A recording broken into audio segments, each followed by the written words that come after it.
Hello, and welcome to our video on leasing vehicles for grade 12 essential math. In this video, we're taking a look at another way that you can pay for a vehicle when you need one to use. Now, leasing is a little bit different than purchasing because you are not buying the vehicle outright. You're actually only paying the dealership to use the vehicle for a certain number of years, usually 2 or 3 years. Over that period, your payments will cover the loss in value or the depreciation of the vehicle, which is less than the purchase price, so your lease will often be a lower monthly payment than if you were to purchase the car, which is good. Notice that leasing a vehicle is not the same thing as renting a vehicle. You can rent a car, typically it's $30 to $50 a day from a rental company, but leasing a vehicle is quite a bit less, and the costs are calculated differently. Let's look at what you need for leasing. When you're leasing a vehicle, you will often have a down payment. This will be an upfront charge that you will pay the dealership for the lease. You will also have monthly payments. Like I said, these monthly payments are usually less for leasing than they are for purchasing. You can also, at the end of the lease, purchase the lease, or it's called buying out the lease. In that case, you will need to pay the residual value, which will be a percentage of the original purchase price. A couple things to note: you still do agree to maintain the vehicle in good working order. If the vehicle is unreasonably damaged or unreasonably worn at the end of the lease, you may have a cost to pay for that.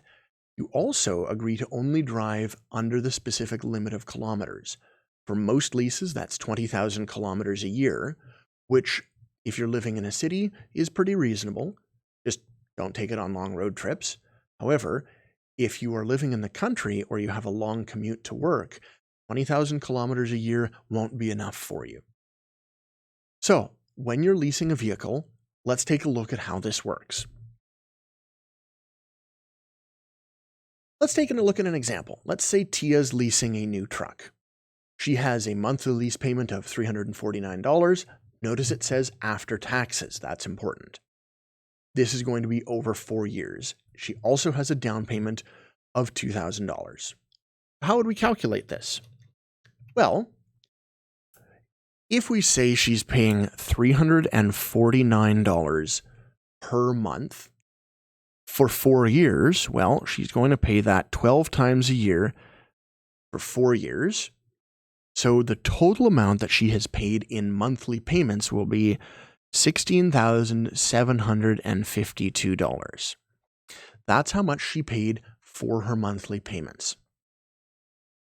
Included in that, on top of that, she also needs to pay the down payment. So that $16,752 plus the $2,000 of the down payment works out to $18,752 in total that Tia has paid over 4 years for this lease. Now notice at the end of the 4 years, Tia gives the vehicle back to the dealership. She does not own that vehicle. She cannot sell that vehicle. She gives it back to the dealership at the end of it. Let's take a look at another one. Let's say that Obed here is leasing a truck and he wants to purchase it at the end of his lease. If the truck has a residual value of $39,000, how much does he have to pay? This is really straightforward. Usually, you have a value and you have a decimal version of a percent. When you see a percent and a number, it's a really good bet that you're going to be changing the percent to a decimal and multiplying them. That's pretty much all we're doing here. So the residual value for Obed's truck is $23,400. There you go. This is before tax. If we wanted to calculate this with tax, we'd have to go look at the tax chart and figure all of that out.